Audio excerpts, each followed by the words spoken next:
Hello बच्चों, मैं विपुल सिंह आज आपके लिए इलेक्ट्रोस्टैटिक्स हिंदी मीडियम का लेक्चर नंबर 23 लेकर के आए हैं। और आज के लेक्चर में हम लोग अक्षीय स्थिति, निरक्षीय स्थिति और सामान्य स्थिति में विद्युत द्विध्रुव के कारण विद्युत तीव्रता निकाले थे, उसके बीच संबंध के बारे में बात करेंगे। यानी जाहिर सी बात है कि आज का लेक्चर बड़ा नहीं होगा, छोटा सा लेक्चर होगा। तो आप मेरे साथ बने रहिए इस एपिसोड में तब तक जब तक मैं हूँ बोर्ड पर। ओके, तो लो बालक, आपने पढ़ा है, क्या पढ़ा है? पहले तो आपने ये पढ़ा है कि जो अक्षीय स्थिति होती है, उस अक्षीय स्थिति में जो विद्युत तीव्रता होता है विद्युत द्विध्रुव के कारण, वो होता है 1/4πε0 2p बटा में आर क्यू। अगर वेक्टर के बारे में लिखना चाहे तो वेक्टर 2p वेक्टर बटा में आर क्यू। इस केस में होता क्या था बालक? होता ये था कि ये विद्युत द्विध्रुव होता था। अगर यहाँ पर कोई माइनस क्यू चार्ज है, यहाँ पर कोई प्लस क्यू चार्ज है, और ये विद्युत द्विध्रुव है, ये केंद्र बिंदु है, वो ये एल है, ये भी एल है, तो इसके अक्ष पर, ये इधर इसी अक्ष पर, इसी लाइन पर, केंद्र से आर दूरी पर कोई बिंदु होता था, बिंदु P, और यहीं पर विद्युत तीव्रता निकालना होता था। इस स्थिति को अक्षीय स्थिति बोलते थे, जो कि इतना आता था। कि सेकंड में हमने देखा कि ई निरक्षीय, ई निरक्षीय क्या देखा कि ई निरक्षीय जो होता है वो 1/4πε0 P वेक्टर बटा में आर क्यू होता है। इसमें क्या स्थिति होता था बालक? इसमें स्थिति होता था कि यहाँ पर माइनस क्यू है, यहाँ पर प्लस क्यू है, ये केंद्र बिंदु है ओ, अगर ये डिस्टेंस है एल, ये भी है एल, तो इस मध्य बिंदु से कुछ डिस्टेंस पर, मान लीजिए आर दूरी पर, और ये लंबवत 90 डिग्री पर यहाँ पर कोई बिंदु होता था, बिंदु P, और इसी बिंदु P पर जो विद्युत तीव्रता होता था 1/4πε0 P वेक्टर बटा में आर क्यू होता था। और केस थर्ड में हम लोगों ने देखा सामान्य स्थिति, यानी ई जनरल, ई सामान्य। क्या देखा भाई? कि इसका फॉर्मूला होता है 1/4πε0 P वेक्टर बटा में R cube root under 1 + 3 cos square theta. इसमें क्या देखा कि एक विद्युत द्विध्रुव है, यहाँ पर माइनस क्यू, यहाँ पर प्लस क्यू, यह केंद्र बिंदु O, ये डिस्टेंस L, ये भी L। तो इसके कारण कहीं भी किसी भी स्थिति में मान लीजिए यहीं पर जो कि थीटा डिग्री पर है और ये r दूरी पर है, तो इस बिंदु पर, बिंदु P पर जो विद्युत तीव्रता होगी वो 1/4πε0 P वेक्टर बटा में R cube root under 1 + 3 cos square theta होगा। अब बात यहाँ पर ये आ रहा है कि क्या ये तीनों फॉर्मूला सही है या गलत है, इन चीज़ों को जांच करना। तो कैसे हम लोग जांच करेंगे? तो देखो बालक, ये जनरल फार्मूला है। ये फार्मूला है जो है, ये केवल एक स्थिति में लग सकता है। कब? जब इस विद्युत द्विध्रुव के अक्ष पर, इस विद्युत द्विध्रुव के अक्ष पर विद्युत तीव्रता निकालना होगा, तब उसी स्थिति में ऊपर वाला फर्स्ट वाला फार्मूला 1/4πε0 2p वेक्टर बटा में आर क्यू लग सकता है। ये निरक्षीय स्थिति वाला में कब? तो जब विद्युत द्विध्रुव के लंबवत, मध्य बिंदु से लंबवत विद्युत तीव्रता निकालना हो, तब 1/4πε0 p वेक्टर बटा में आर क्यू फार्मूला लग सकता है, निरक्षीय स्थिति वाला। लेकिन ये है जनरल फार्मूला, यानी रामबाण है, ब्रह्मास्त्र है। ये मारने का मतलब है कि कैसा भी दानव हो, सब पे काम करेगा, कहीं भी मारिए, ये खाली नहीं जाएगा। किसी भी स्थिति में ये फार्मूला लगाइए, अक्षीय हो, निरक्षीय हो, थीटा डिग्री पर हो, कुछ भी हो, कहीं पर भी ये फार्मूला काम करेगा। यानी यही फार्मूला मेन है, बाकी ये दो तो इसका ये मेन है और इसका ये दोनों इससे निकला हुआ चीज़ है। आप इस चीज़ को इजीली देख सकते हैं। देखिए भाई, जनरल फार्मूला जो है ई सामान्य, वो आपका है 1/4πε0 P वेक्टर बटा में R cube root under 1 + 3 cos square theta.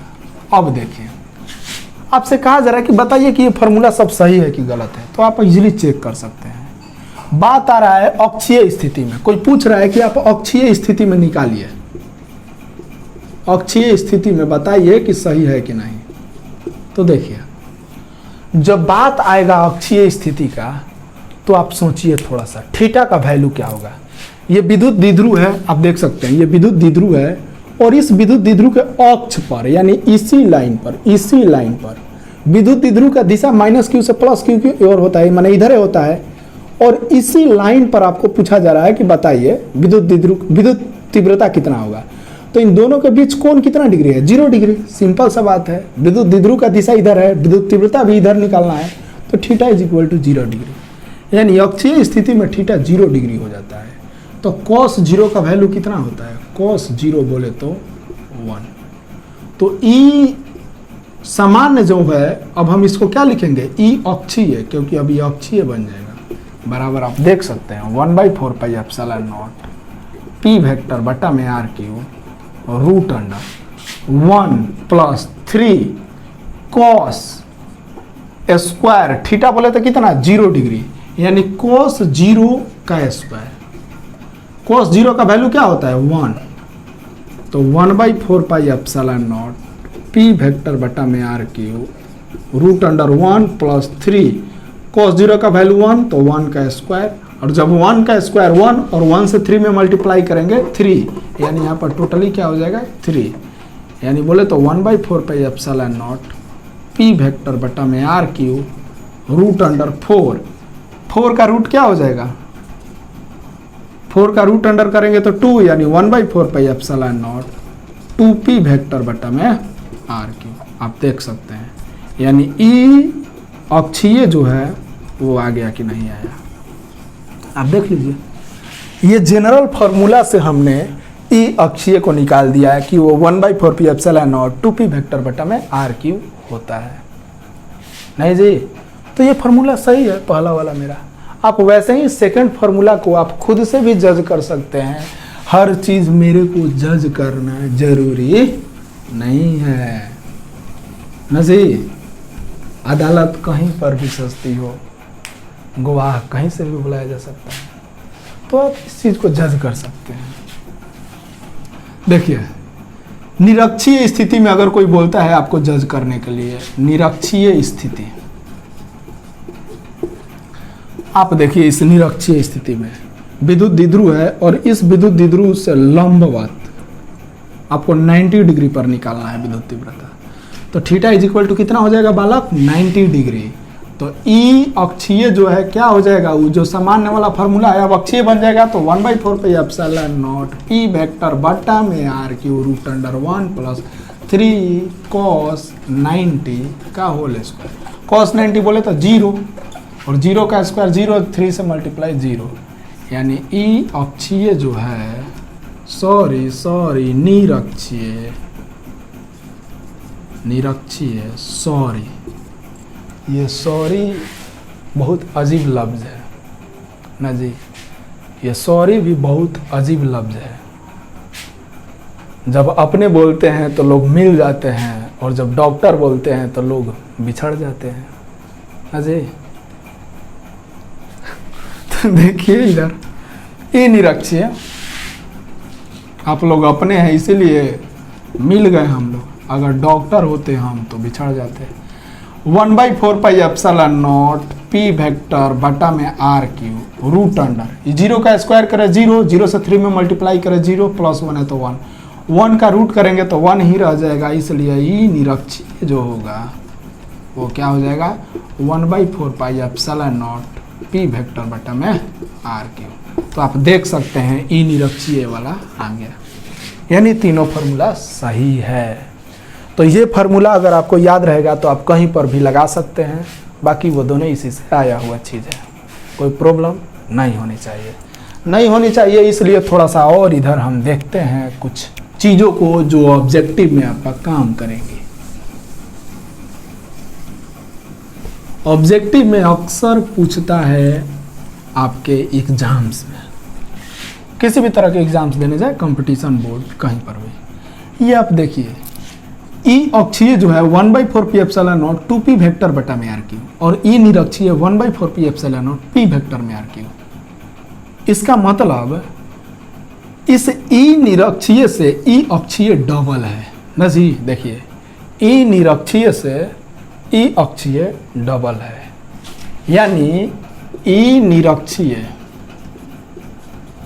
जो है, ई निरक्षीय जो है ये बराबर है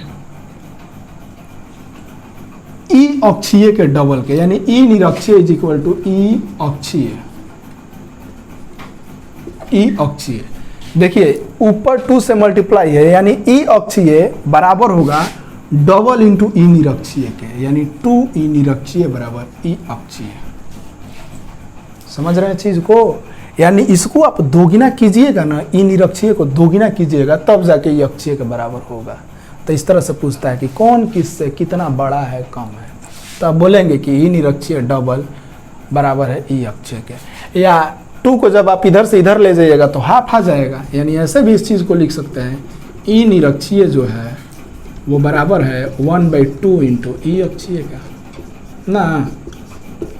इस तरह से भी चीज़ें आपको ऑब्जेक्टिव में मिल सकती हैं, पहली बात। दूसरी बात कि जो ई अक्षीय में विद्युत तीव्रता का दिशा होता है वो -q से +q की ओर होता है। इधर होता है वेक्टर p का दिशा, विद्युत द्विध्रुव घूर्ण का दिशा इधर होता है, लेकिन निरक्षीय स्थिति में इधर होता है। आप जाके लेक्चर नंबर 20 और 21 देखेंगे तो समझ में आएगा। ई अक्षीय का दिशा उधर, ई निरक्षीय का दिशा इधर, यानी ई अक्षीय का दिशा और ई निरक्षीय का दिशा एक दूसरे से विपरीत होता है। इस बात को भी ध्यान में रखना है। तो आज यहाँ पर ये चीज़ खत्म होती है। नेक्स्ट लेक्चर में हम लोग विद्युत द्विध्रुव के कारण विद्युत विभव निकालने चलेंगे। विद्युत द्विध्रुव के कारण विद्युत तीव्रता निकालना हम लोग सीख गए, लेकिन अब विद्युत द्विध्रुव के कारण विद्युत विभव निकालेंगे। तो मिलते हैं अगले एपिसोड में। Thank you, all the best. घर में रहें, सेफ रहें।